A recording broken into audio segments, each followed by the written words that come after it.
Hello dear students, welcome to Magnet Brains. मैं संचिता जैन आप सभी की सोशल साइंस एजुकेटर आज के सेशन में लेके आई हूँ आप सभी के लिए क्लास 9th में सामाजिक विज्ञान में इतिहास के चैप्टर नंबर 2 का टॉपिक नंबर 2। चैप्टर का नाम है यूरोप में समाजवाद एवं रूसी क्रांति और आज के टॉपिक का नाम है रूसी क्रांति। ऑलराइट, और इसके पहले एक टॉपिक यानी कि इस चैप्टर का पहला टॉपिक मैं आपको पढ़ा चुकी हूँ। उम्मीद है आपने पढ़ लिया होगा, अगर नहीं पढ़ा है तो पढ़ लीजिए, क्योंकि कहानी शुरू से ही जब आप सुनोगे तब आगे की आप कनेक्ट कर पाओगे।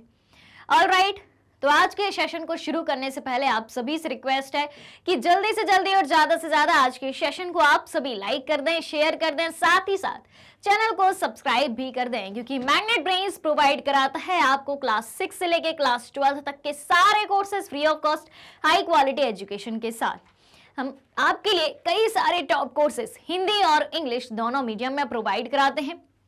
सीबीएसई बोर्ड के साथ साथ MP board, UP board, Bihar board, Delhi board, Rajasthan board के सिलेबस को कंप्लीट कराया जाता है। साथ ही साथ उन सारे स्टेट बोर्ड के सिलेबस को कंप्लीट कराया जाता है जहां एनसीईआरटी का पैटर्न फॉलो होता है। तो इतनी सारी अच्छी बातों के साथ और आपके लाइक शेयर के साथ शुरू करते हैं आज का ये सेशन रूसी क्रांति। चलें करें शुरू। कार्ल मार्क्स की विचारधारा और फ्रेडरिक एंगल्स की विचारधारा हमने जान ली थी। यूरोप में नए औद्योगिक समाज का उदय कैसे होता है और सभी मजदूरों ने एक होकर किस तरीके से अपने अपने मजदूर संगठन बनाए थे, यहां तक की बात हम कर चुके थे। अब बात करते हैं हम रूसी क्रांति यानी कि द रशियन रिवॉल्यूशन। तो 1917 की हम बात करें 1917 की अक्टूबर क्रांति के जरिए रूस की सत्ता पर समाजवादियों ने कब्जा कर लिया। कब कब्जा कर लिया? 1917 में एक अक्टूबर क्रांति हुई, अक्टूबर के महीने में हुई, इसलिए इसे अक्टूबर क्रांति के नाम से जाना जाता है। समाजवादियों के द्वारा यह क्रांति करी गई थी। तो समाजवादियों ने 1917 की अक्टूबर क्रांति के जरिए रूस की सत्ता पर अपना अधिकार जमा लिया। और पहले किसका शासन था? पहले की अगर हम बात करें तो पहले रूस में जार निकोलस द्वितीय या जार निकोलस सेकेंड का शासन था, जो कि एक निरंकुश शासक था। उसी से बचने के लिए, लोगों को उनके अधिकार दिलाने के लिए 1917 में अक्टूबर क्रांति के जरिए समाजवादियों ने कब्जा किया और फरवरी 1917 में राजशाही के पतन और अक्टूबर की घटनाओं को ही अक्टूबर क्रांति कहा जाता है। इसके पहले जब जार निकोलस का शासन था, उसका पतन कब किया इन्होंने? फरवरी 1917 में। कब किया? फरवरी 1917 में राजशाही का पतन किया। ठीक है, राजशाही का पतन हो गया और अक्टूबर 1917 में होती है क्रांति। ठीक, अक्टूबर 1917 में क्रांति और समाजवाद की स्थापना। ठीक है, समाजवादी शासन की स्थापना।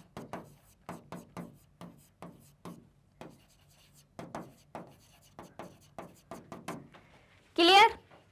बढ़ा जाए आगे। चलिए अब देखें रूसी साम्राज्य को। देखें रूसी साम्राज्य जो कि 1914 में था। ठीक है, इसमें हम कुछ केंद्रीय शक्तियां और मित्र शक्तियों के बारे में जाने, 1914 के यूरोप के बारे में जाने। तो मानचित्र में रूसी साम्राज्य पहले महायुद्ध में शामिल यूरोपीय देशों को दिखाया गया है। पहला विश्व युद्ध कब से कब तक हुआ था? 1914 से 1918 तक हुआ था। और तो जो इस प्रथम विश्व युद्ध में जितनी भी यूरोपीय शक्तियां शामिल थी उनको दिखाया गया है। ठीक है, तो मानचित्र में रूसी साम्राज्य यानी कि 1914 तक जो यूरोप में 1914 के दौरान जो यूरोप में विश्व युद्ध हुआ था उसमें कौन कौन से देश शामिल थे उनको दर्शाया है और 1914 का रूसी साम्राज्य भी दर्शाया है। देखें तो सबसे पहले नजर डालें हम हल्के गुलाबी कलर पर, कुछ इस तरीके के कलर पर, ये वाला। ठीक है, ये क्या है? केंद्रीय शक्तियां हैं। ये देखें जर्मनी, ऑस्ट्रिया, हंगरी, ये कौन सी शक्तियां? केंद्रीय शक्तियां, जिन्हें धुरी शक्तियों के नाम से भी जाना जाता था। ये ग्रीन कलर में आप देखें, लाइट ग्रीन कलर में, तो लाइट ग्रीन कलर में आपको मित्र शक्तियां दिखाई देंगी। यानी कि ये देखो भाई, इंग्लैंड, फ्रांस, रूस, मॉन्टेनेग्रो, ये सब किसमें शामिल थी? ये सब किसमें शामिल थी? मित्र शक्तियों में शामिल थी। फिर थे तटस्थ राज्य। तटस्थ राज्य यानी कि जो ना तो मित्र शक्तियों की तरफ थे, ना कि धुरी शक्तियों की तरफ थे, केंद्रीय शक्तियों की तरफ थे। ठीक है, मध्यस्थता का रास्ता अपनाया था। तटस्थ राज्यों की हम बात करें तो इसमें हमें स्पेन दिखाई देता है। कौन सा राज्य? स्पेन दिखाई देता है, ये देखें, क्लियर है। उसके बाद स्वीडन दिखाई देता है, डेनमार्क, हॉलैंड और नॉर्वे। ये ना तो मित्र राष्ट्रों की तरफ थे, ना ही धुरी राष्ट्र यानी कि केंद्रीय शक्तियों की तरफ थे। फिर पर्पल कलर की तरफ जाएं तो पर्पल रंग में, बैगनी रंग में हमें क्या दिखाई देता है? ऐसे तटस्थ राज्य जो बाद में केंद्रीय शक्तियों से जा मिले। ठीक है, कौन कौन मिल गया केंद्रीय शक्तियों से? यानी कि जर्मनी और ऑस्ट्रिया हंगरी से बुल्गारिया और ऑटोमन साम्राज्य मिल गया। ऑटोमन साम्राज्य यानी कि तुर्की जाके मिल गया। ठीक है, उसके बाद हमें दिखाई देता है, हाँ, रामा ग्रीन कलर में दिखाई देता है इटली और यूनान। इटली और यूनान किस तरीके से दिखाई देते हैं? ऐसे तटस्थ राज्य मित्र शक्तियों से जाकर मिल गए। तो इटली, यूनान, इंग्लैंड, फ्रांस, बेल्जियम, मॉन्टेनेग्रो, रूस, ये कौन थे? मित्र शक्तियां थे प्रथम विश्व युद्ध के दौरान। Germany, Austria Hungary, Bulgaria, Ottoman साम्राज्य, ये किस में शामिल थे? धुरी शक्तियों में शामिल हो गए।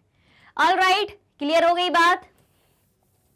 क्लियर है बात? चलिए एक बार फिर से आपको अलग अलग तरीके से बता देती हूं। मित्र देश या मित्र राष्ट्र और केंद्रीय राष्ट्र, ये क्या है?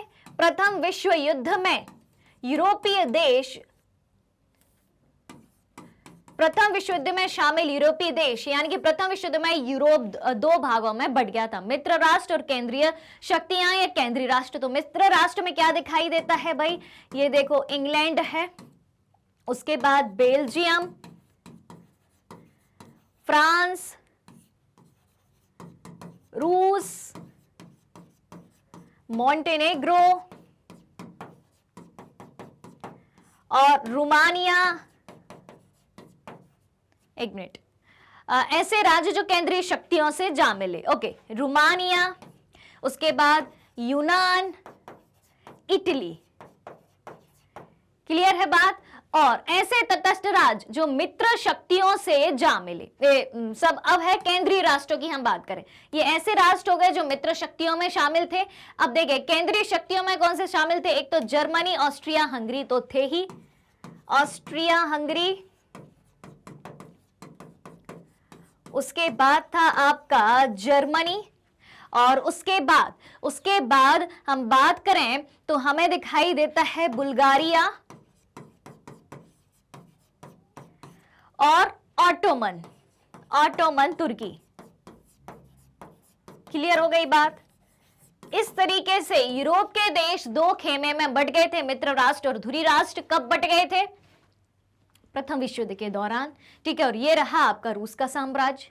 ठीक, अब देखें रूसी साम्राज्य, 1914 के रूसी साम्राज्य के बारे में चर्चा करते हैं।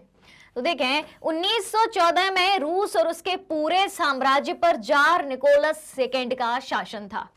ठीक है, किसका शासन था? 1914 में रूस पर किसका शासन था? जार निकोलस सेकेंड या जार निकोलस द्वितीय का शासन था, जिनकी इमेज आपको यहां पर दिखाई देती है। ठीक है, सेंट पीटर्सबर्ग स्थित विंटर पैलेस के व्हाइट हॉल में इनकी तस्वीर हमें दिखाई देती है। मॉस्को के आसपास पड़ने वाले क्षेत्र, ठीक है, मॉस्को के आसपास पड़ने वाले भूक्षेत्र के अलावा आज का फिनलैंड, लाटविया, लिथुआनिया, एस्टोनिया तथा पोलैंड, यूक्रेन व बेलारूस के कुछ हिस्से रूसी साम्राज्य के अंग थे। ठीक है, चलिए जल्दी से कमेंट करके बताइए रूस की राजधानी क्या है। आंसर यही कहीं है, बस आपको पता करके बताना है कि रूस की राजधानी क्या है। ठीक, तो मॉस्को के आसपास पड़ने वाले भूक्षेत्र के अलावा, यानी कि रूस में मॉस्को के आसपास जो भी भूक्षेत्र थे वो, साथ ही साथ, ठीक है, आज का जो फिनलैंड है, लाटविया है, लिथुआनिया है, एस्टोनिया है, पोलैंड है, यूक्रेन है और बेलारूस के कुछ हिस्से किसके भाग थे? रूसी साम्राज्य के भाग थे। और यह साम्राज्य प्रशांत महासागर तक फैला हुआ था, रूस का साम्राज्य। ठीक है, और आज के मध्य एशियाई राज्यों के साथ साथ जॉर्जिया, आर्मेनिया व अजरबैजान भी इसी साम्राज्य के अंतर्गत आते थे। यानी कि रूस का साम्राज्य, पहले के रूस साम्राज्य की हम बात करें तो वर्तमान की तुलना में काफी बड़ा दिखाई देता है। क्लियर है? और रूस क्षेत्रफल की दृष्टि से दुनिया का सबसे बड़ा देश भी है। ऑलराइट, अब देखें अर्थव्यवस्था और समाज की बात करते हैं। रूस की अर्थव्यवस्था कैसी थी और रूस के समाज का स्वरूप हमें किस प्रकार से दिखाई देता है। तो सबसे पहले हम बात करेंगे रूस के कृषि समाज की। रूस का कृषि समाज कैसा था?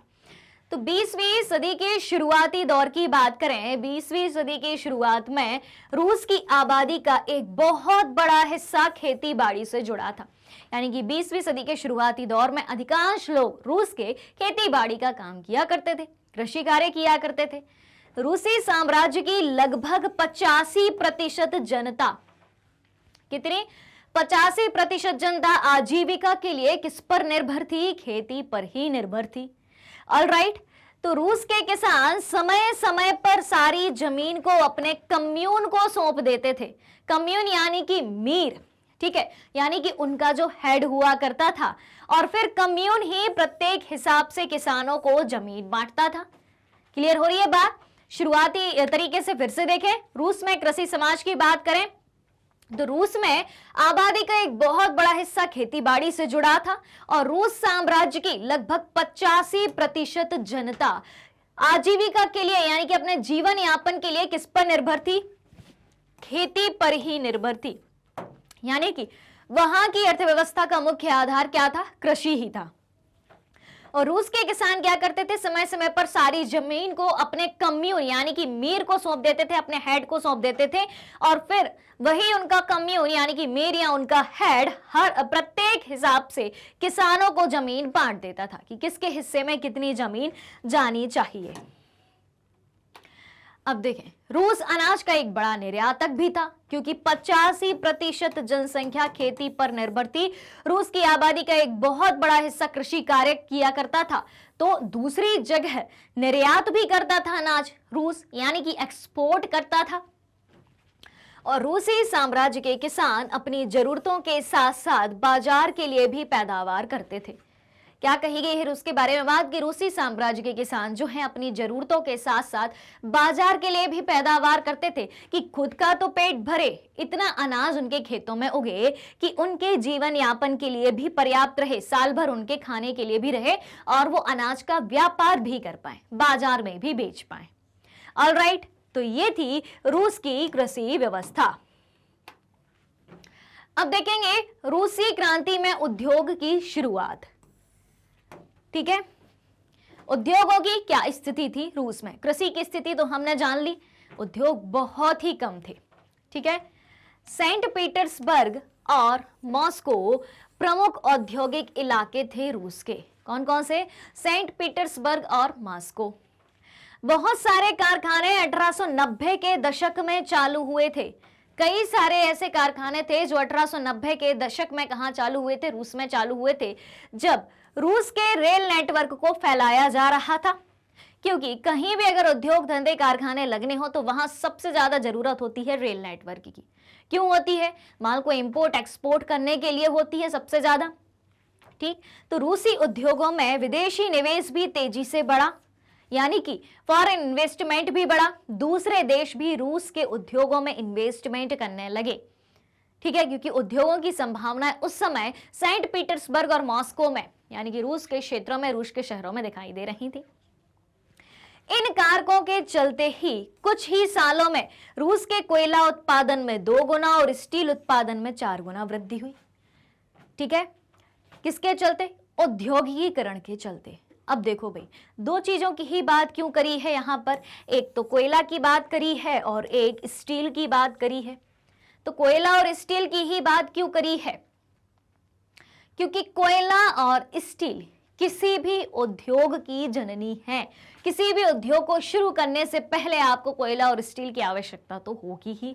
ठीक है, तो जब उद्योग बढ़ते जा रहे थे रूस में, तो सबसे ज्यादा उत्पादन किसका बढ़ा? 2 गुना उत्पादन कोयले का बढ़ा, तो 4 गुना उत्पादन स्टील का बढ़ा। और सन 1900 तक कुछ इलाकों में तो कारीगरों और कारखाना मजदूरों की संख्या लगभग बराबर हो गई थी। जहां जहां उद्योग लगाए गए थे रूस के अलग अलग क्षेत्रों में, वहां कारीगरों और कारखाना मजदूरों की संख्या लगभग बराबर हो चुकी थी, यानी कि उद्योगों के जरिए लोगों को काम करने का मौका मिल रहा था। ऑलराइट, अब देखें, कारखाने जो है उद्योगपतियों की निजी संपत्ति थे, जिनके पास पूंजी थी, जिनके पास ज्यादा पैसा था, ऐसे उद्योगपतियों ने क्या खोले? बड़े बड़े कारखाने खोले, तो वो उनकी निजी संपत्ति होंगे ही, ये तो स्वाभाविक सी बात है। फिर मजदूरों को न्यूनतम वेतन मिलता रहे और काम की पाली के घंटे निश्चित हों, क्योंकि पहले क्या था, रूस में मजदूर जो काम किया करते थे, काम के घंटे निश्चित नहीं थे कि कितने घंटे काम करना है, कितनी शिफ्ट में काम करना है, और वेतन भी बहुत कम मिलता था। तो इस बात का ध्यान रखने के लिए सरकारी विभाग बड़ी फैक्ट्रियों पर नजर रखते थे कि बड़ी बड़ी फैक्ट्रियां जो है ज्यादा काम तो नहीं ले रही मजदूरों से, पर्याप्त पैसा मजदूरों को मिल रहा है या नहीं, उनकी मेहनत के अनुसार पैसा मिल रहा है नहीं, ये नजर कौन रखता था? सरकारी विभाग बड़ी बड़ी फैक्ट्रियों पर इस तरीके की नजर रखते थे। काम की पाली यानी कि काम करने के घंटे, शिफ्ट प्रायः 15 घंटे तक खिंच जाती थी। घंटे कितने होते हैं? 24 घंटे होते हैं, और 15 घंटे तक लोगों को काम करना पड़ रहा है। मात्र 9 घंटे का समय है आपका स्वयं के लिए, उसमें आप खाओ, सो, उठो, बैठो, जो कर पाओ, ठीक है। जबकि कारखानों में मजदूर आमतौर पर 10-12 घंटे की पालियों में ही काम किया करते थे। अधिक से अधिक कितने घंटे काम किया जा सकता है? 10 से 12 घंटे, लेकिन 15-15 घंटे तक काम कराया जा रहा था मजदूरों से, और उनके काम के मुताबिक उन्हें वेतन भी नहीं मिल रहा था, जिसका असर मजदूरों की तबीयत पर पड़ेगा, स्वास्थ्य पर पड़ेगा। तो मजदूर काम अच्छे से नहीं कर पाएंगे, हो सकता है कि दूसरे दिन वो व्यक्ति काम पर ही ना आ पाए। क्लियर हो रही है बात? तो इस तरीके से मजदूरों की हालत उन दिनों हुआ करती थी। अब देखें, सामाजिक समूह में श्रमिकों का विभाजन। जानते हैं सामाजिक समूहों में श्रमिकों का विभाजन किस तरीके से किया गया? तो उनके बीच योग्यता और दक्षता के स्तर पर भी काफी फर्क था। यानी कि एक फैक्ट्री खुली, अब एक से व्यक्तियों की आवश्यकता तो होगी नहीं उस फैक्ट्री में। जिस व्यक्ति की जो क्वालिफिकेशन होगी, जो योग्यता होगी, जो व्यक्ति जिस काम को कर सकता है, उसके आधार पर श्रमिकों का विभाजन करा जाएगा अलग अलग समूह में, कि आप इस समूह में काम करेंगे, आप इस काम को कर सकते हैं, आप इस समूह में रहेंगे, आप इस काम को कर सकते हैं। तो इस तरीके से सामाजिक समूहों में श्रमिकों का विभाजन कर दिया गया। किसके आधार पर? उनकी योग्यता और दक्षता के आधार पर, यानी कि उनकी क्वालिफिकेशंस एंड स्किल के आधार पर। ऑलराइट, और सेंट पीटर्सबर्ग के एक धातु मजदूर ने कहा, क्या कहा? धातु कर्मी मजदूरों में खुद को साहब मानते थे। सेंट पीटर्सबर्ग के उद्योगों में जो मजदूर काम करते थे, तो वहां काम करने वाले एक धातु मजदूर ने क्या कहा? उस धातु मजदूर ने कहा कि धातु कर्मी जो हैं मजदूरों में खुद को साहब मानते थे, थोड़ा ऊंचा मानते थे। 1914 में फैक्ट्री मजदूरों में औरतों की संख्या 31% थी। 1914 में जो फैक्ट्रियां स्थापित करी गई थी, उसमें मजदूरों की संख्या में 31% संख्या किसकी थी? महिलाओं की थी, औरतों की थी। और लेकिन 31% संख्या होने के बाद भी उन्हें पुरुषों की तुलना में वेतन कम मिलता था, जबकि समान कार्य के लिए समान वेतन मिलना चाहिए। लेकिन यह बात महिलाओं के लिए नहीं थी, महिलाओं के लिए मताधिकार भी नहीं था। फ्रेंच रिवॉल्यूशन में पढ़ा था, यही सबसे बड़ी लड़ाई थी कि महिलाओं को मताधिकार दिया जाए और समान काम के लिए समान वेतन दिया जाए, लेकिन उन्हें पुरुष मजदूरों के मुकाबले कम वेतन मिलता था। अब कितना कम वेतन मिलता था? तो मर्दों की तनख्वाह के मुकाबले आधे से 3/4 यानी कि पुरुषों की जितनी सैलरी होती थी उससे या तो आधी मिलती थी या 3/4 मिलती थी, कम ही मिलता था। जबकि काम बराबर कर रहे हैं, 12 घंटे पुरुष मजदूर काम कर रहा है तो 12 घंटे महिला मजदूर काम कर रही हो, वही काम कर रहे हैं तब भी वेतन महिलाओं का कम है। ऑलराइट, फिर क्या है, मजदूरों के बीच मौजूद फासला उनके पहनावे और व्यवहारों में साफ दिखाई देता था। अगर मजदूरों के बीच अंतर करना है कि ये किस समूह से बिलोंग करता है, किस काम को करता है, क्या इसका इस तरह, क्या इसका लेवल है, तो वो स्पष्ट तरीके से कैसे झलकता था, उनके पहनावे से झलकता था और उनके व्यवहार से झलकता था। ठीक है, तो इस तरीके से सामाजिक समूह में श्रमिकों का विभाजन उस दौरान इंडस्ट्रियलाइजेशन में या औद्योगिकीकरण के युग में हमें दिखाई देता है। चलिए अब देखते हैं, आगे की बात करते हैं। चलिए अब जानते हैं हम मजदूरों में एकता के बारे में। सबसे पहले तो ये जाना कि मजदूरों को सामूहिक रूप से अलग अलग समूह में विभाजित किया था, उनकी योग्यता के अनुसार, उनकी दक्षता के अनुसार। अब देखते हैं हम मजदूर में एकता। मजदूर वर्ग में किस प्रकार की एकता उस दौरान पाई जाती थी। तो देखें, जब किसी को नौकरी से निकाल दिया जाता था, जब किसी भी मजदूर को उसके काम से निकाल दिया, नौकरी से निकाल दिया, या उन्हें मालिकों से कोई शिकायत है, कोई मजदूर है जिसे काम से निकाल दिया, या मजदूर अपने काम से खुश नहीं है, जहां काम करता है वहां के मालिकों से कोई शिकायत है, तो मजदूर एकजुट होकर हड़ताल भी कर देते थे। यानी कि मजदूरों के समूह में से किसी एक व्यक्ति को भी कोई दिक्कत है तो सारे मजदूर मिलकर के हड़ताल कर दिया करते थे। और 1896 से 1897 के बीच कपड़ा उद्योग में और 1902 में धातु उद्योग में ऐसी हड़तालें काफी बड़ी संख्या में आयोजित की गई।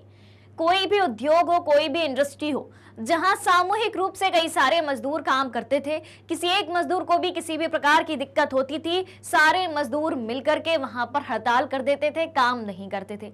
आप पूछेंगे हड़ताल का मतलब क्या है? हड़ताल का मतलब यह होता है कि जब कई सारे लोग अपनी डिमांड को लेकर, अपनी मांग को लेकर काम करना बंद कर दें और धरने पर बैठ जाएं, उसे क्या कहा जाता है? उसे हड़ताल कहा जाता है।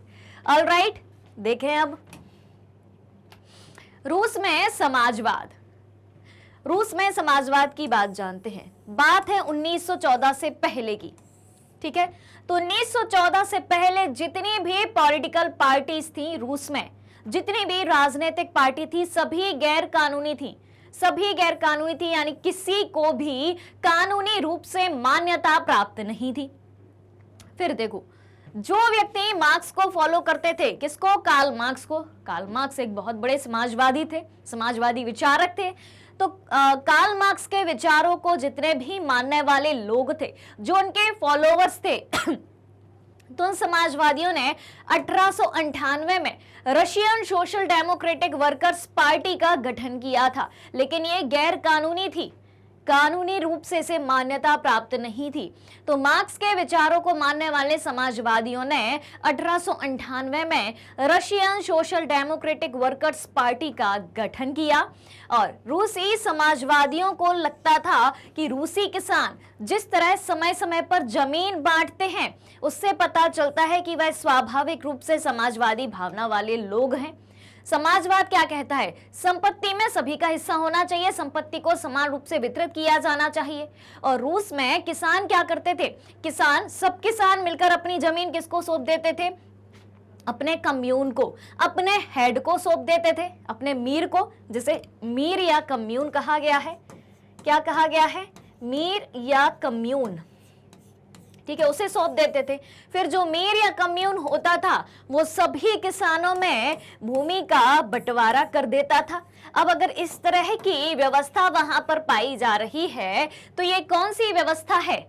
कौन सी व्यवस्था है? अगर समान बंटवारे की व्यवस्था पाई जा रही है, समान बंटवारा किसका? कृषि भूमि का। तो ये कैसी व्यवस्था है? ये समाजवादी व्यवस्था हुई। बताइए भाई, ये समाजवादी व्यवस्था हुई। क्लियर हो गई बात? तो रूसी समाजवादियों को क्या लगता था? जो रूस के समाजवादी नेता थे, उन्हें लगता था कि रूसी किसान आपस में जिस तरीके से जमीन को बांट लेते हैं और काम करते हैं बिना लड़ाई झगड़े के, यानी वो समाजवादी व्यवस्था के तहत करते हैं, क्योंकि समाजवादी व्यवस्था कहती है कि संपत्ति का वितरण सभी में समान रूप से होना चाहिए। उत्पादन के जो साधन है, उत्पादन के साधनों पर सभी का बराबरी से हक होना चाहिए। ऑलराइट, क्लियर हो गई ये बात? तो रूस के किसानों की इस भूमि के बंटवारे से संबंधित व्यवस्था से हमें यह पता चलता है कि वहां के किसान स्वाभाविक रूप से, उनके स्वभाव में ही यह शामिल था कि हमें बराबरी से काम करना है। उनके स्वभाव में ही समाजवाद की भावना हमें दिखाई देती है। ऑलराइट, अब देखो रूस में समाजवाद की बात कर रहे हैं, रूस में कहां कहां हमें समाजवाद दिखाई देता है। अब देखें अगली बात क्या कही गई है। रूसी समाजवादियों का मानना था कि रूस में मजदूर ही नहीं, किसान भी क्रांति की मुख्य शक्ति बनेंगे। ठीक है, मजदूरों की एकता के बारे में जाना कि नहीं जाना। एक मजदूर को अगर प्रॉब्लम है, ठीक है, एक मजदूर का अगर शोषण हो रहा है, वो अपने मालिक से खुश नहीं है या उसके मालिक ने उसको काम से निकाल दिया, तो सारे मजदूर काम पे नहीं जाएंगे, सब एकता के साथ हड़ताल करेंगे। ठीक है, यानी समाजवादी भावना है उनमें। किसानों की बात करें, किसान अपनी जमीन मीर या कम्यून को सौंप देते थे, फिर वो कम्यून बराबरी से हिस्सा बांट देता था किसानों को जमीन का। समाजवादी भावना दिखाई देती है। ठीक है, क्लियर है। यानी कि रूस में किस किस क्षेत्र में हमें समाजवाद दिखाई देता है, वो बात यहां पर कही गई है। ऑलराइट, चलिए अब चलते हैं आगे। अब देखें, जैसा कि कहा गया था कि सिर्फ मजदूर ही नहीं, किसान भी क्रांति का नेतृत्व करेंगे, क्रांति की मुख्य शक्ति बनेंगे और क्रांति का नेतृत्व करेंगे। रूस के बाकी देशों के मुकाबले ज्यादा जल्दी समाजवादी देश बन जाएगा। ठीक है, क्योंकि वहां पर अपन बेसिक स्ट्रक्चर देखें, जमीन से जुड़े हुए जो लोग हैं कौन होते हैं, बताओ भाई। जमीनी काम को सबसे अच्छे से कौन संभालता है? मजदूर और किसान। एक देश की अर्थव्यवस्था किसके दम पर टिकी होती है? असल मायने में अगर आपसे पूछा जाए कि किसी भी देश की अर्थव्यवस्था किसके दम पर टिकी होती है, तो आप क्या कहेंगे? आप कहेंगे मजदूर और किसान। कैसे? समझाती हूं इसको भी। मजदूर और किसान।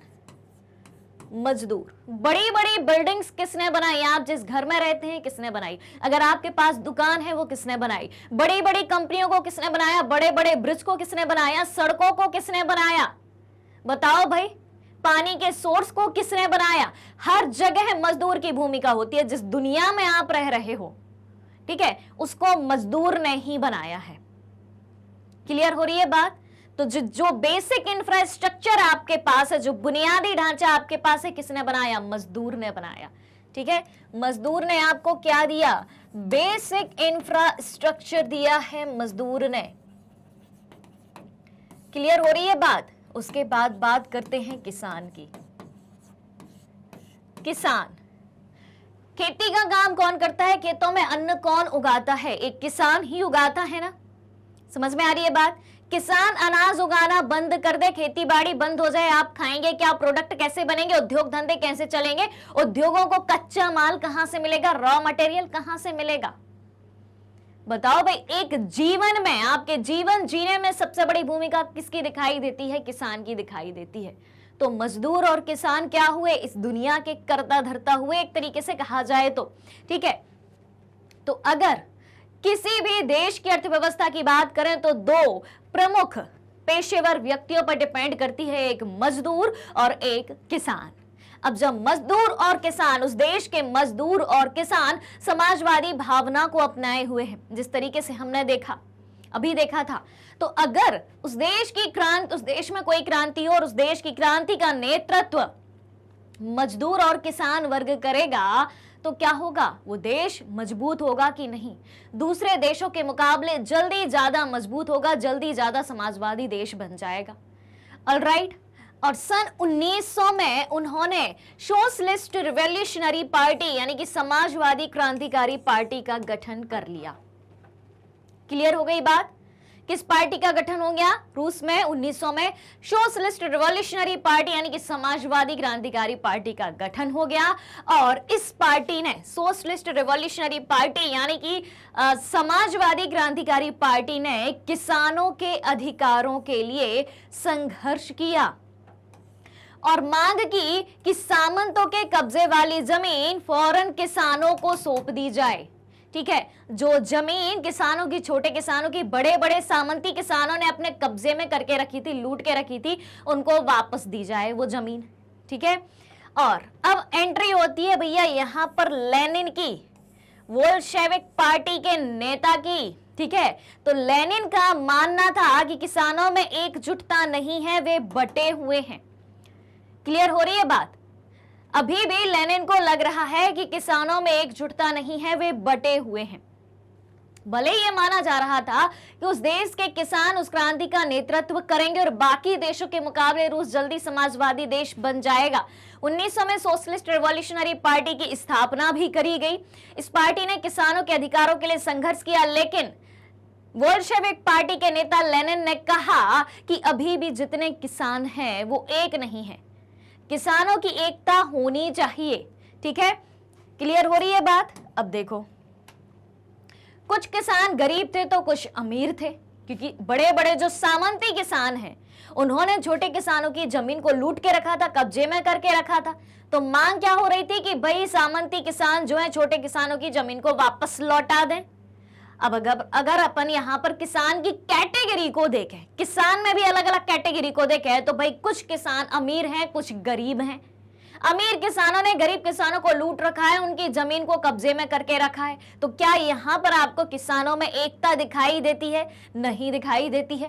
तो कुछ किसान गरीब थे तो कुछ अमीर थे, कुछ मजदूरी करते थे तो कुछ पूंजीपति थे जो नौकरों से खेती करवाते थे। ठीक है, कुछ किसान गरीब दिखाई देते हैं, कुछ अमीर दिखाई देते हैं। अमीर किसान पूंजीपति किसान है, नौकरों के दम पर वो क्या करवाते हैं? खेती करवाते हैं। तो क्या यहाँ पर आपको किसान वर्ग में सामंजस्य दिखाई देता है, एकता दिखाई देती है, समाजवाद दिखाई देता है?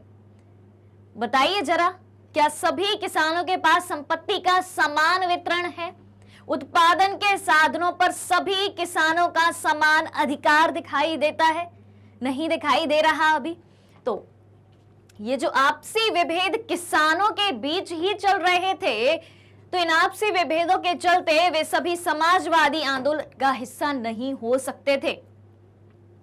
क्या कहा गया था कि किसी भी देश का मजबूत आधार मजदूर और किसान होते हैं। मजदूरों में तो एकता दिखाई दे रही है, लेकिन किसानों की कैटेगरी काफी सारी है, अमीर हैं, गरीब हैं, सामंती हैं, पूंजीपति हैं, कुछ किसान नौकर भी हैं। ठीक है, मजदूरी का काम भी कर रहे हैं। तो ये आपसी विभेदों के कारण जो अलग अलग कैटेगरी किसानों की दिखाई दे रही हैं, उसके चलते सभी किसान समाजवादी आंदोलन का हिस्सा नहीं हो सकते, क्योंकि समाजवाद की प्रवृत्ति ही ये कहती है, समाजवाद का कंसेप्ट ही ये कहता है कि उत्पादन के साधनों पर सभी का समान वितरण हो। पर क्या जो पूंजीपति किसान हैं वो गरीब किसानों को उनका हक वापस लौटा देंगे? बताइए, अगर उनका हक वापस लौटा दिया जाए, सभी किसान इक्वल हो जाएं, एक समान हो जाएं, तब क्या होगा? तब क्या होगा? तभी समाजवाद की स्थापना हो पाएगी, तभी हम मानेंगे कि हर किसान इस समाजवादी आंदोलन में हिस्सा लेने के लिए तैयार होगा। ऑलराइट, अब देखें, अब आता है भाई उथल पुथल का समय। थोड़े से शुरुआती दौर में चलते हैं, 1905 के दौर में चलते हैं। उथल पुथल का समय 1905 की क्रांति। तो रूस में उस समय क्या था? 1905 के दौर की बात करें तो रूस एक निरंकुश राजशाही था। रूस में क्या था उस समय? रूस एक निरंकुश राजशाही था। Alright, clear? और उदारवादियों ने इस स्थिति को खत्म करने के लिए बड़े पैमाने पर मुहिम चलाई। क्लियर है? क्योंकि वहां राजवंशी शासन था, राजशाही शासन था, लोकतांत्रिक शासन नहीं था। राजा की ही चलती थी। और किसकी चलती थी उस समय? राजा कौन था उस समय? राजा था जार निकोलस सेकेंड या जार निकोलस द्वितीय। निरंकुश राजा था रूस का। ठीक है, तो अब उदारवादी जो थे उन्होंने क्या कहा कि भाई इस स्थिति को खत्म करना चाहिए, यानी कि राजाशाही को खत्म करना चाहिए। और राजाशाही को खत्म करने के लिए, राजवंशीय शासन को खत्म करने के लिए बड़े पैमाने पर मुहिम भी चलाई। ठीक है, और 1905 की जब क्रांति होती है तो 1905 की क्रांति के दौरान उन्होंने संविधान की रचना के लिए, ध्यान से सुनिएगा, संविधान की रचना के लिए सोशल डेमोक्रेट और समाजवादी क्रांतिकारियों को साथ लेकर किसानों और मजदूरों के बीच काफी काम भी किया। किसने? उदारवादियों ने। इस चैप्टर के शुरुआत में हमने 3 बातें पढ़ी थी, 3 कंसेप्ट पढ़े थे, उदारवाद, रेडिकल और रूढ़िवाद। तो उदारवादी विचारधाराओं वाले व्यक्तियों का ये कहना था, यानी कि उदारवादियों का कहना था कि राजाशाही सत्ता खत्म होनी चाहिए। ठीक है, उसके लिए मुहिम भी चलाई उन्होंने। 1905 की क्रांति हुई, उस दौरान उन्होंने क्या कहा कि संविधान की रचना के लिए सोशल डेमोक्रेट और समाजवादी क्रांतिकारियों को साथ लेकर किसानों और मजदूरों के बीच काफी काम भी किया था। क्लियर है यहां तक की बात? अब देखें, रूसी मजदूरों के लिए 1904 का जो साल था बहुत ही बेकार गया था। क्यों गया था? रूसी मजदूरों के लिए 1904 का साल बहुत बुरा क्यों गया था? क्योंकि काम के घंटे बढ़ा दिए थे, काम उनसे उनकी निर्धारित अवधि से ज्यादा कराया जाता था और उसके कंपैरिजन में उन्हें निर्धारित वेतन भी नहीं दिया जाता था, काम के बराबर सैलरी भी नहीं दी जाती थी। और उस समय महंगाई इतनी बढ़ गई थी, जो जरूरत का सामान होते थे, जरूरत की चीजें होती थी, उनकी कीमतें इतनी तेजी से बढ़ी कि वास्तविक वेतन में 20% तक की गिरावट आ गई। अब सामान महंगा होता जा रहा है, मजदूरों से कई घंटों काम लिया जा रहा है, लेकिन मजदूरों की सैलरी नहीं बढ़ रही है, उल्टा उनकी सैलरी में गिरावट आ गई है। अब बताइए मजदूरों का जीवन कैसे चलेगा?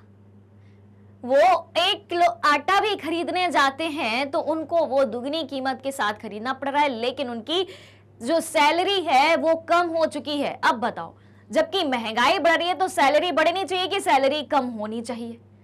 अगर सैलरी बढ़ेगी तब तो एक मजदूर या कोई भी व्यक्ति XYZ तब तो अच्छे से खा पाएगा, यानी कि 15-15 घंटे काम करने के बाद भी उनको 2 वक्त की रोटी नसीब अच्छे से नहीं हो पा रही थी।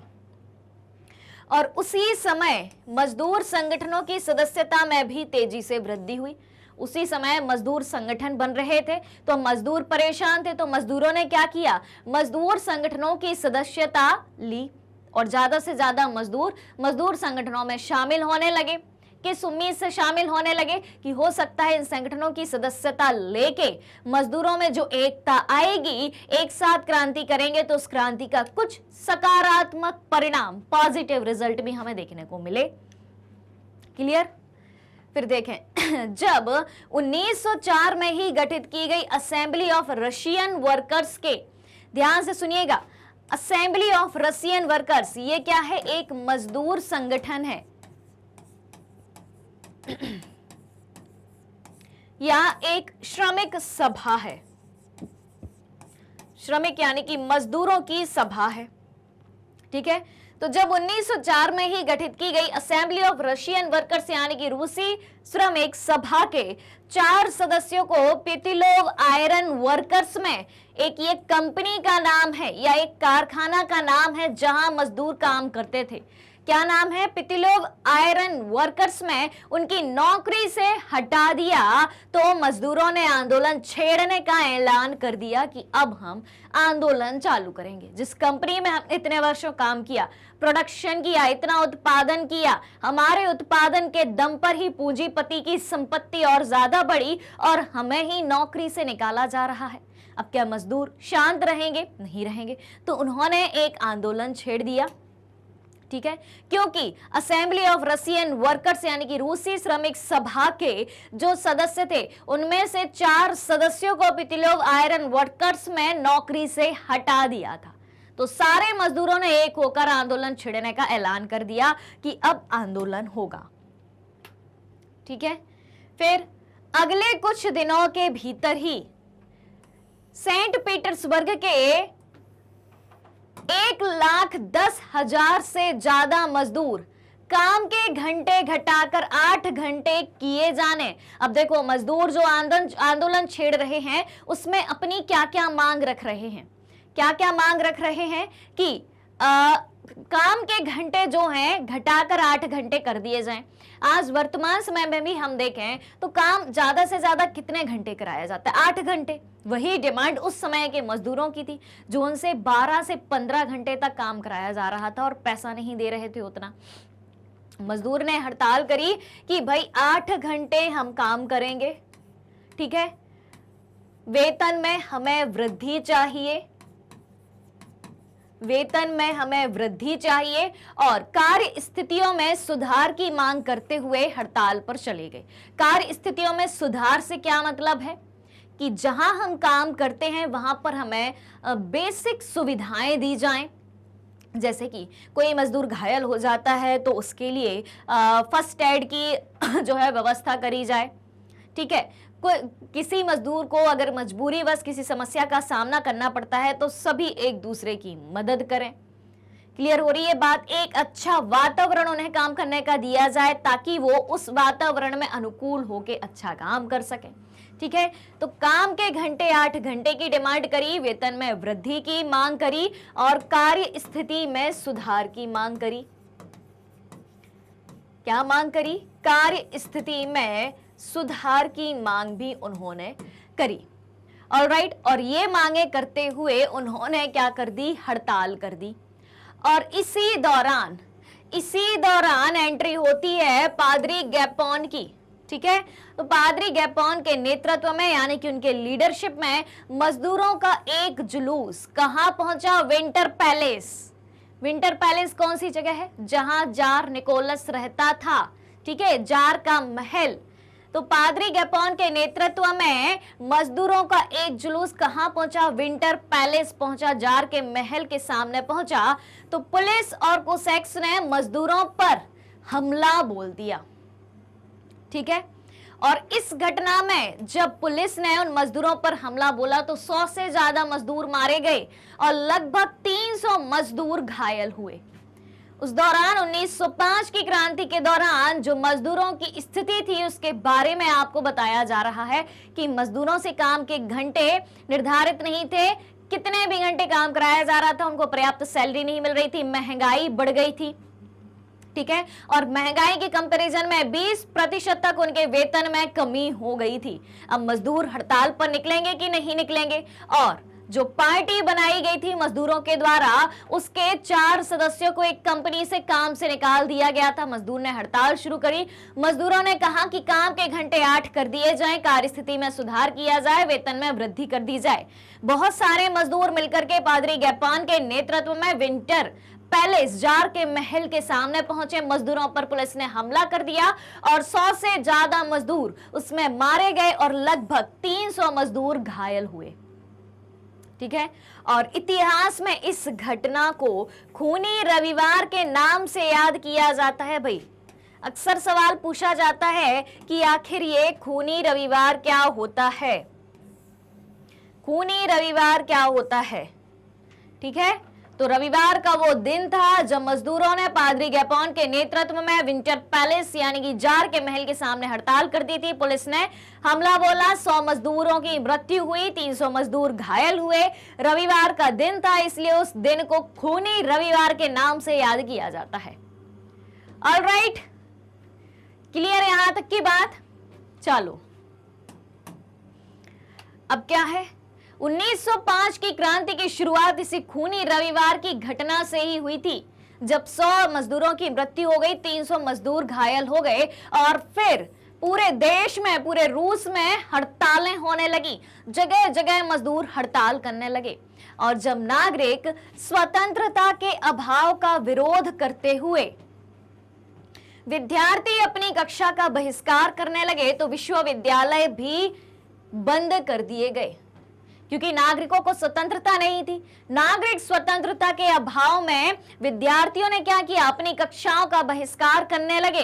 कक्षाओं का बहिष्कार करना मतलब कक्षा में जाना ही नहीं है, यूनिवर्सिटी में जाना ही नहीं है, तो यूनिवर्सिटी यानी कि विश्वविद्यालय बंद कर दिए गए। वकीलों, डॉक्टरों, इंजीनियरों और अन्य मध्यम वर्गीय कामगारों ने संविधान सभा के गठन की मांग करते हुए यूनियन ऑफ यूनियंस की स्थापना करी।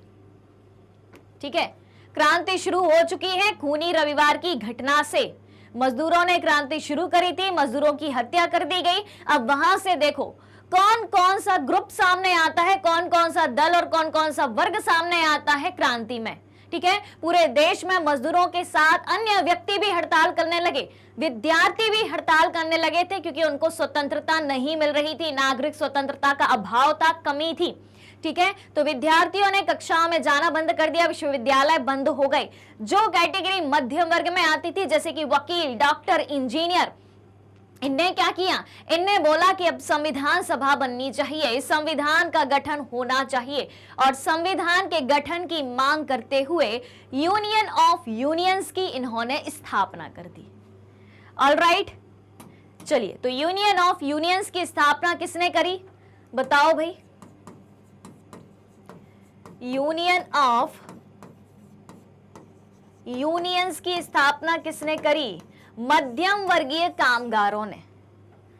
किसने करी, मध्यम वर्गीय कामगारों ने।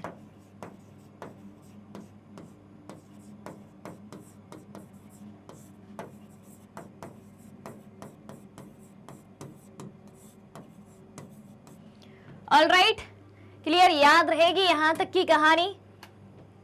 अब देखें, 1905 की क्रांति के दौरान हर वर्ग क्रांति में हिस्सा लेने के लिए आगे आ रहा है, और वहां के मध्यम वर्ग ने संविधान सभा के गठन की मांग करते हुए यूनियन ऑफ यूनियंस की स्थापना भी कर दी है। ठीक है, अब 1905 की क्रांति के दौरान जार ने, यानी कि रूस के राजा जार निकोलस द्वितीय ने एक निर्वाचित परामर्शदाता संसद या ड्यूमा के गठन पर अपनी सहमति दे दी, क्योंकि एक संसद की डिमांड उठ रही थी कि संसद बनाई जाए। 1905 में क्रांति हो चुकी थी, हर वर्ग सामने आ चुका था, तो जार निकोलस द्वितीय ने क्या कहा कि ठीक है, मैं परमिशन देता हूं कि एक निर्वाचित संसद का निर्माण किया जाएगा, जिसका नाम क्या रखा गया था, ड्यूमा। ड्यूमा क्या है, अब यहां पर ड्यूमा क्या है, ड्यूमा है रूस की संसद का नाम। जैसे चैप्टर नंबर 1 में फ्रांसीसी क्रांति में हमने जाना था फ्रांस की संसद का नाम नेशनल असेंबली, ठीक उसी तरीके से रूस की संसद का नाम क्या है, रूस की संसद का नाम है ड्यूमा। ऑलराइट, क्लियर हो रही है कहानी। तो 1905 की क्रांति के दौरान जब जार ने देखा, जार निकोलस द्वितीय ने देखा कि क्रांति हो चली है, सबकी डिमांड उठ रही है, तो एक संसद का निर्माण होना चाहिए। ठीक है, तो ड्यूमा के गठन पर अपनी सहमति दे दी, और जार ने पहली ड्यूमा को, ध्यान से सुनिएगा, पहली ड्यूमा को यानी कि पहली संसद को मात्र 75 दिन के भीतर और पुनर्निर्वाचित दूसरी ड्यूमा को 3 महीने के भीतर बर्खास्त भी कर दिया। पहली ड्यूमा को 75 दिन के अंदर बर्खास्त कर दिया, यानी कि मुश्किल से 2.5 महीने में, और जब दूसरी बार ड्यूमा बनी, यानी कि रूस की संसद का निर्वाचन किया गया, तो उसको 3 महीने के अंदर ही बर्खास्त कर दिया, यानी कि खत्म कर दिया। शुरू में तो इन्होंने सहमति दे दी, एक बार संसद बन चुकी है, 2.5 महीने चल चुकी है, उसको खत्म कर दिया। दूसरी बार संसद के चुनाव हुए हैं, संसद बन चुकी है, निर्वाचित प्रतिनिधि बैठ चुके हैं, 3 महीने बाद उसको भी बंद कर दिया, खत्म कर दिया, बर्खास्त कर दिया। और क्यों कर दिया भाई, क्यों कर दिया, क्योंकि राजा जार निकोलस द्वितीय किसी तरह की जवाबदेही अपनी सत्ता पर किसी तरह का अंकुश नहीं चाहता था, क्योंकि अब संसद का निर्माण हो चुका था, ड्यूमा का निर्माण हो चुका था, निर्वाचित प्रतिनिधि आ चुके थे। ठीक है, तो वो तो राजा को सलाह देते कि भाई ऐसा शासन नहीं, ऐसा शासन चलना चाहिए। समझ में आ रही है बात। अब राजा को ये बात पसंद नहीं आ रही है, जार निकोलस सेकंड को ये बात पसंद नहीं आ रही कि कोई हमें दबाए, कोई आके हमें सलाह दे। ठीक है, तो ये अपनी सत्ता पर किसी और का इंटरफेयर नहीं चाहता था, इसीलिए इसने 2 बार रूस की संसद यानी कि ड्यूमा को बर्खास्त कर दिया। पहली बार 2.5 महीने में, दूसरी बार 3 महीने में। फिर उसने मतदान कानूनों में फेरबदल करके तीसरी ड्यूमा में रूढ़िवादी राजनेताओं को भर डाला। तीसरी बार फिर से चुनाव होते हैं ड्यूमा के लिए, संसद के लिए, रूस की संसद के लिए। तो अब ड्यूमा के लिए क्या किया इसने, क्या चाल चली जार निकोलस द्वितीय ने, रूढ़िवादी नेताओं को भर दो, चुनाव कराओ, बिल्कुल कराओ, लेकिन चुनाव करा के चाल चल के किसको संसद में बैठा दिया, रूढ़िवादी नेता। और रूढ़िवादी नेता कौन हुआ करते थे, जो परिवर्तन में विश्वास नहीं करते थे, यानी कि जार के नियमों में परिवर्तन अब होगा नहीं। ठीक है, चाल समझ में आई राजा की, जार निकोलस द्वितीय की। चलो अब देखते हैं आगे क्या होता है। अब देखें, अब बारी आती है पहले विश्व युद्ध और रूसी साम्राज्य की। अभी तक हमने क्या देखा कि संसद का निर्माण हो चुका था, ठीक है, लेकिन जार निकोलस द्वितीय 2 बार संसद को बर्खास्त कर चुका था, क्योंकि वो संसद के नियमों का पालन करना नहीं चाहता था। वो नहीं चाहता था कि कोई दूसरी पावर उस पर अपना अधिकार जमाए। अब उसने क्या किया, इस समस्या से मुक्ति पाने के लिए जब तीसरी बार संसद के चुनाव हुए, तो इस समस्या से मुक्ति पाने के लिए जार ने रूढ़िवादी नेताओं को भर डाला था। रूढ़िवादी नेताओं को भरने से क्या होगा, रूढ़िवादी परिवर्तन में विश्वास नहीं करेंगे, तो अब चलेगी किसकी, जार की चलेगी, क्योंकि रूढ़िवादी पुरानी बातों को ही मानते हुए आगे बढ़ते हैं। फिर होता है पहला विश्व युद्ध और रूसी साम्राज्य की बात करेंगे। पहले विश्व युद्ध में सबसे पहले तो ये सवाल उठता है कि पहले विश्व युद्ध में क्या रूस ने भाग लिया था फर्स्ट वर्ल्ड वॉर में? तो हाँ जी, बिल्कुल लिया था। किसकी तरफ से लिया था? पहला विश्व युद्ध यूरोप के दो पार्टीज के बीच हुआ था, यानी कि दो खेमों के बीच हुआ था, मित्र राष्ट्र और धुरी राष्ट्र, यानी कि केंद्रीय शक्तियां। तो रूस किसकी तरफ से था? रूस था अपना मित्र राष्ट्रों की तरफ से था। फर्स्ट वर्ल्ड वॉर कब से कब तक हुआ था? 1914 से 1918 तक प्रथम विश्व युद्ध हुआ था। तो 1914 में यूरोपीय गठबंधनों के बीच युद्ध छिड़ गया। 1914 में क्या हुआ? दो यूरोपीय गठबंधन के बीच, यूरोपीय गठबंधन यानी कि दो गठबंधन बन गए अलग अलग देशों के, और यूरोपीय देशों के, यूरोपियन कंट्रीज के ही गठबंधन बने थे। एक तरफ थे मित्र राष्ट्र तो दूसरी तरफ थे धुरी राष्ट्र, ठीक है। अब मित्र राष्ट्रों में कौन कौन शामिल था? मित्र राष्ट्रों में देखा जाए तो अमेरिका, ब्रिटेन, फ्रांस, रूस, ये सब शामिल थे। और धुरी राष्ट्रों की बात करें, जर्मनी, जापान, इटली, टर्की, ये सब शामिल हो गए थे, ठीक है। तो देखें, एक खेमे में जर्मनी, ऑस्ट्रिया, तुर्की केंद्रीय शक्तियां। तो दूसरे खेमे में कौन था? दूसरे खेमे में फ्रांस, ब्रिटेन, रूस, बाद में इटली इसमें शामिल हो गया था। पहले इटली किसमें शामिल था? जर्मनी के साथ शामिल था, धुरी राष्ट्रों में शामिल था, लेकिन बाद में इटली कहां चला गया? मित्र राष्ट्रों की तरफ चला गया, और रोमानिया भी इसी खेमे में शामिल हो गए।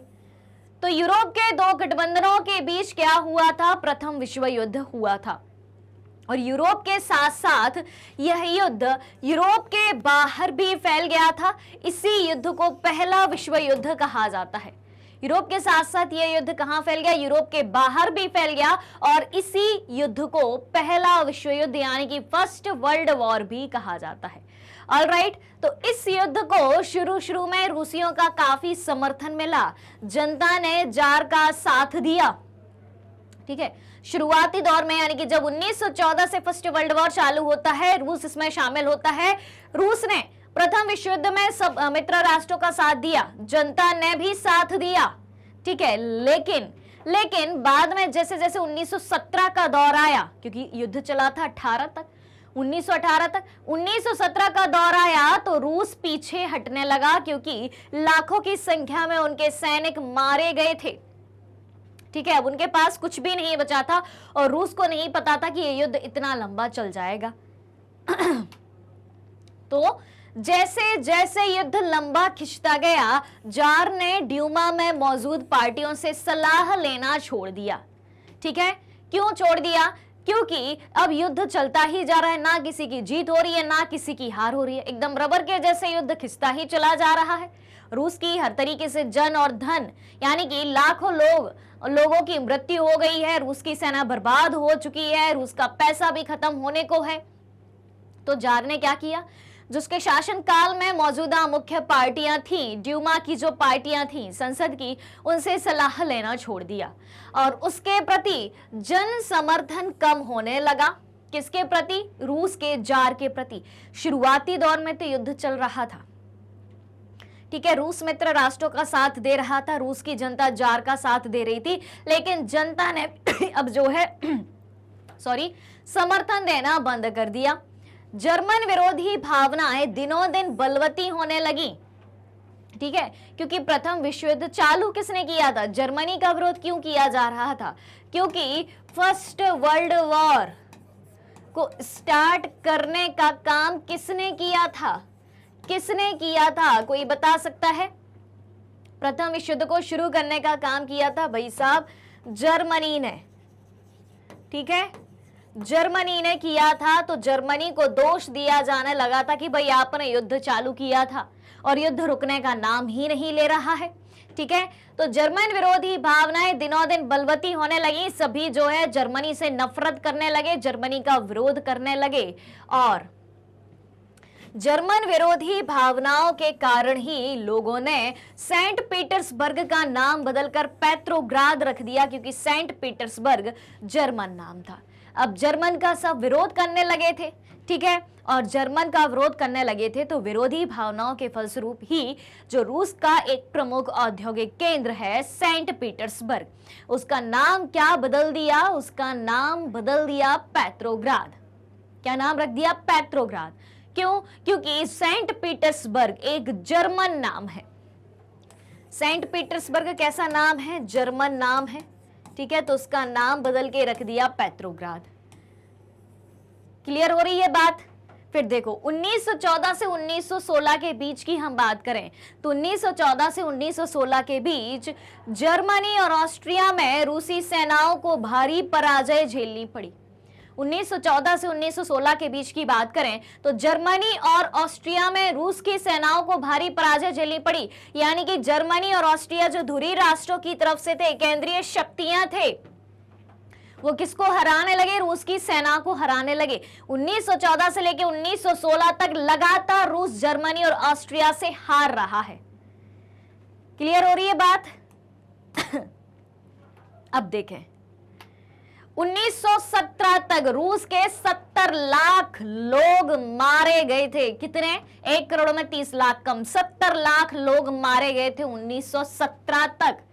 ठीक है, तो अब रूस की सेना भाई पीछे हटने लगी थी कि भाई साहब अब ना होगा हमसे। ठीक है, हम पैसे से भी जा रहे हैं और लोगों से भी जा रहे हैं, यानी कि लोगों की भी हानि हो रही है, लोगों की भी जानें जा रही हैं, आर्थिक नुकसान जो हो रहा है वो तो अलग ही है।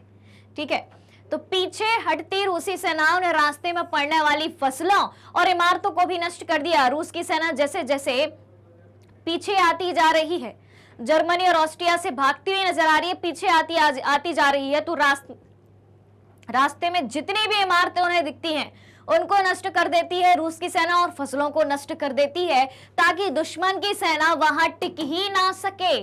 क्यों नष्ट किया? कि जैसे जैसे हम पीछे हटते जाएंगे यहाँ की इमारतों को तोड़ देंगे, फसलों को खराब कर देंगे, तो दुश्मन की सेना जो हमारे पीछे लगी हुई है वो आना बंद कर देगी, क्योंकि उन्हें रहने के लिए जगह नहीं मिलेगी, खाने के लिए खाना नहीं मिलेगा, टिक ही नहीं पाएगी। ठीक है, तो फसलों और इमारतों के विनाश से रूस में 30 लाख से ज्यादा लोग शरणार्थी हो गए थे।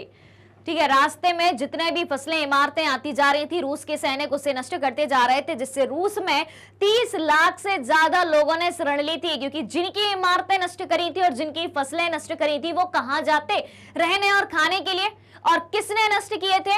रूस की सेना ने सब कुछ खत्म करा था। ठीक है, तो वो शरण कहां लेंगे? बताओ भाई, किसके पास आएंगे? रूस के पास आएंगे कि भाई आपने ही हमारी इमारतें नष्ट करी हैं, आपने ही फसल नष्ट करी है, अब हमें रहने और खाने को कौन देगा? आप देंगे। ठीक है, तो 30 लाख से ज्यादा शरणार्थी रूस में आए थे शरण मांगने के लिए। और इस हालात ने, ठीक है, जब ये हालात पैदा हुए तो इन हालात ने सरकार और जार दोनों को अलोकप्रिय बना दिया, क्योंकि वहां की सरकार यानी कि ड्यूमा और वहां का जार दोनों ही कुछ नहीं कर पा रहे थे इस मामले में। क्लियर ये हो रही है बात? तो दोनों ही जनता के बीच अलोकप्रिय हो गए, यानी कि पहले जनता जो इनका समर्थन दे रही थी जब प्रथम विश्व युद्ध शुरू हुआ था, अब जनता ने दोनों का समर्थन देना बंद कर दिया, दोनों का विरोध करने लगे, रूस के जार का यानी रूस के राजा जार निकोलस सेकंड का और साथ ही साथ रूस की संसद यानी कि ड्यूमा का। क्लियर हो रही है बात? तो अब देखो सिपाही भी युद्ध से तंग आ चुके थे, आखिर कब तक लड़ते और कब तक अपनी जान देते, और अब सिपाही भी लड़ना नहीं चाहते थे। हर तरफ से रूस की जनता परेशान हो चुकी है। 70 लाख से ज्यादा लोग मारे जा चुके हैं। 30 लाख लोगों ने रूस में शरण ले ली है। अब जनता इनका विरोध करने लगी है, चाहे वो जार हो, चाहे वो ड्यूमा हो, यानी कि रूस की संसद हो। क्लियर हो रही है बात? तो किस तरीके की समस्याओं का सामना रूस को प्रथम विश्व युद्ध के दौरान झेलना पड़ रहा था, और रूस के शासक जार निकोलस द्वितीय और रूस की संसद यानी कि ड्यूमा कुछ भी उनके लिए नहीं कर पा रही थी। ठीक है ना? तो युद्ध खत्म हो रहा था और ना ही जनता सुख से रह पा रही थी। अब देखें युद्ध का उद्योगों पर क्या बुरा असर पड़ता है। ये जो फर्स्ट वर्ल्ड वॉर हुआ है, युद्ध का उद्योगों पर क्या बुरा असर पड़ता है, तो युद्ध से उद्योगों पर भी बुरा असर पड़ेगा, बिल्कुल पड़ेगा। 1916 तक जितनी भी रेलवे लाइन बिछाई गई थी वहां पर, ठीक है, एक टाइम हमने पढ़ा था कि रूस की जब अर्थव्यवस्था के बारे में जाना था तो हमने ये पढ़ा था कि रूस में सेंट पीटर्सबर्ग और मॉस्को में तेजी से उद्योग धंधे बढ़ रहे थे, प्रमुख औद्योगिक क्षेत्र कहलाते थे, जिससे वहां पर रेलवे लाइन भी बिछाई जा रही थी। अगर जहां उद्योग होते हैं तो रेल नेटवर्क सबसे पहले चाहिए, क्यों? इंपोर्ट और एक्सपोर्ट करने के लिए। ठीक है, तो 1916 तक रेलवे लाइनें टूटने लगी। अब जब रेलवे लाइनें ही टूटने लगेंगी तो क्या होगा? उद्योग कैसे चलेंगे? इंपोर्ट एक्सपोर्ट कैसे होगा? ठीक अच्छी सेहत वाले मर्दों को युद्ध में झोंक दिया। जिन पुरुषों की सेहत अच्छी होती थी उनसे कहा कि आप जाओ युद्ध लड़ो, उनको युद्ध में झोंक दिया। देश भर में मजदूरों की कमी पड़ने लगी, पूरे देश में मजदूर कम दिखने लगे और जरूरी सामान बनाने वाली छोटी छोटी वर्कशॉप ठप्प होने लगी। ठीक है, क्योंकि लोगों को जिनकी सेहत अच्छी होती थी उनको युद्ध में झोंक दिया, उनकी भाई मृत्यु भी हो गई। ठीक है, अब देश में उद्योगों में काम करने के लिए मजदूरों की कमी पड़ने लगी, क्योंकि 70 लाख से ज्यादा लोगों की जानें चली गई थी। क्लियर?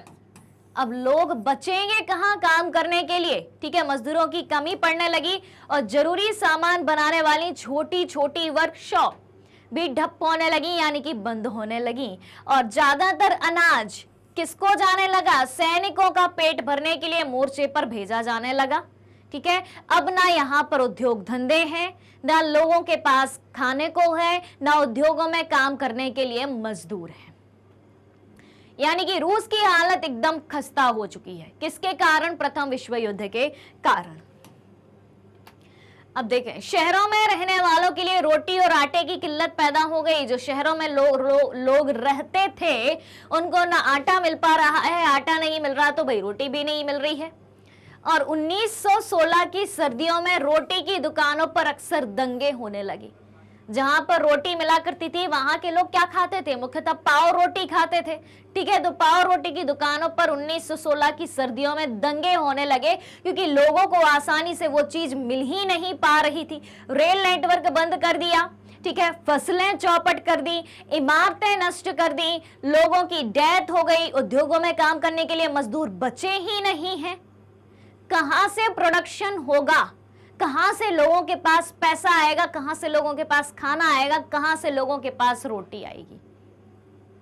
इन सारी तमाम समस्याओं का सामना प्रथम विश्व युद्ध के कारण और रूस के राजा जार निकोलस द्वितीय और वहां की सरकार के एक अच्छे कदम ना उठाने के कारण इन समस्याओं का सामना रूस की आम जनता को करना पड़ रहा था कि उनके पास न रोटी थी, न रहने को जगह थी, न उनके पास काम करने के लिए काम था, न जरूरी सामान था।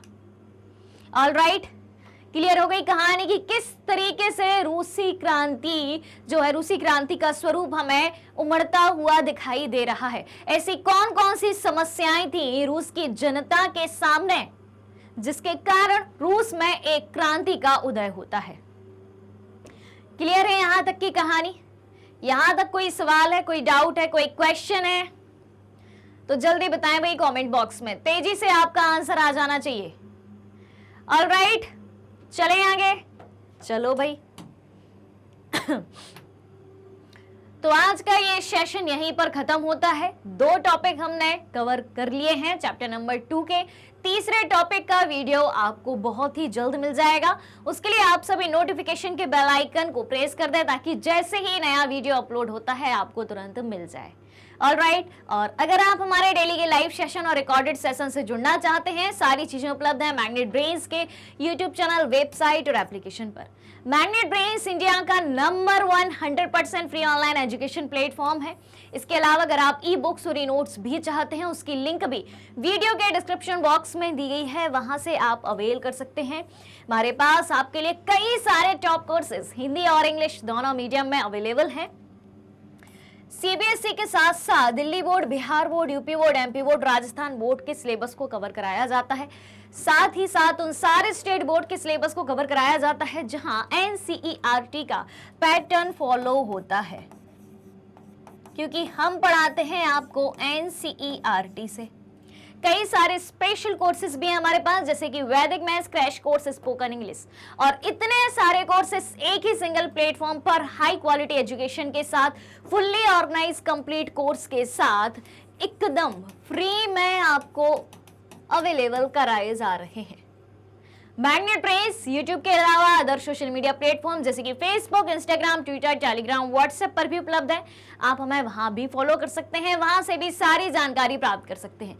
तो आज के सेशन को ज्यादा से ज्यादा लाइक और शेयर करते हुए चैनल को सब्सक्राइब भी करना है। हमारे साथ बने रहिए, जुड़े रहिए, पढ़ते रहिए, खुश रहिए। Thank you so much.